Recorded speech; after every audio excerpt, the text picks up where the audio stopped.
আসসালামু আলাইকুম রহমতুল্লাহ বারাকাতুহ। আমার সম্মানিত দর্শক শ্রোতা ভাই এবং বোনেরা, আপনাদের সবাইকে জানাই ঈদের শুভেচ্ছা। ঈদ মোবারক, আসসালাম।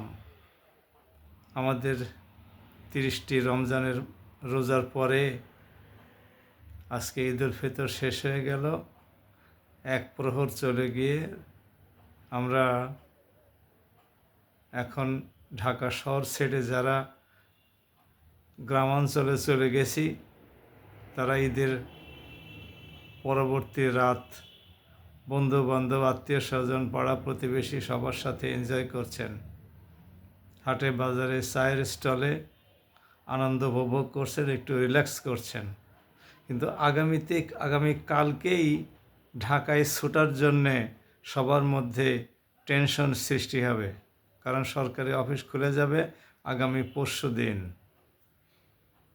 যাওয়ার সময় মানুষ যেমন প্রচণ্ড ভিড়ের মধ্যে কষ্ট পায়, ঠিক তেমনি আসার সময়ও মানুষকে ভিড়ের মধ্যে প্রচণ্ড কষ্ট পেতে দেখা যায়। আমি সেই 1982-80 সাল থেকে ঢাকা শহরে থাকি। তার মানে আজকে 46 বছর যাবৎ আমি ঢাকা শহরে থাকি। বহুবার আমি আমার গ্রামের বাড়ি নাটোর জেলায় যাতায়াত করেছি। যাওয়ার সময় কষ্ট করে গেছি, একবার আসার সময় আমার নির্ধারণ একটা স্মৃতির কথা মনে পড়ে। ঢাকা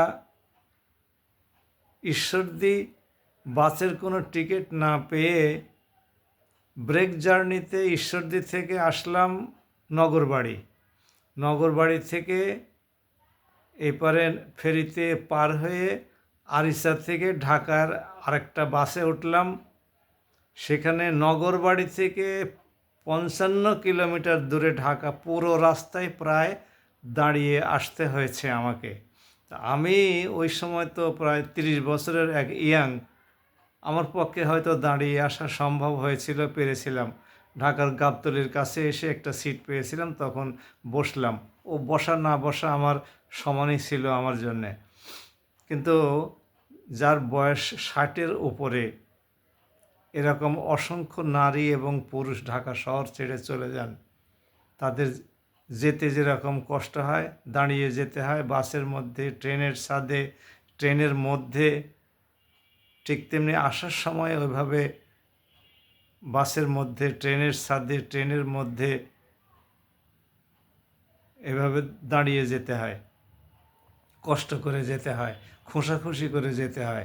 টয়লেটের কোনো ভালো ব্যবস্থা ট্রেন ছাড়া অন্য কোথাও নাই। সুতরাং আমার মাথায় একটা প্রস্তাব এসেছে, দেখুন বাংলাদেশি ভাই এবং বোনেরা এবং শিক্ষিত বৌদ্ধ সমাজ, যদি মনে হয় তাহলে প্রস্তাবটা বিবেচনায় রাখতে পারেন, আগামীতে কাজে লাগবে। সেটা হলো এই 2 ঈদের মরশুমে ঢাকা থেকে যে সমস্ত গাড়িগুলো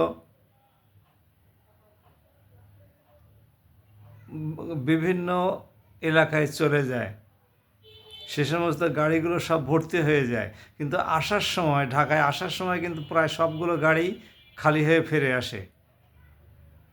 আবার ঈদের সময় ঢাকা থেকে যে সমস্ত গাড়িগুলো গ্রামাঞ্চলে বিভিন্ন উপজেলা পর্যন্ত যে বাসগুলো আসে, এগুলো কিন্তু খালি যায়। আসার সময় একেবারে কানায় কানায় ভর্তি হয়ে মুড়ির টিনের মতো ভর্তি হয়ে ঢাকা শহরে ঢোকে।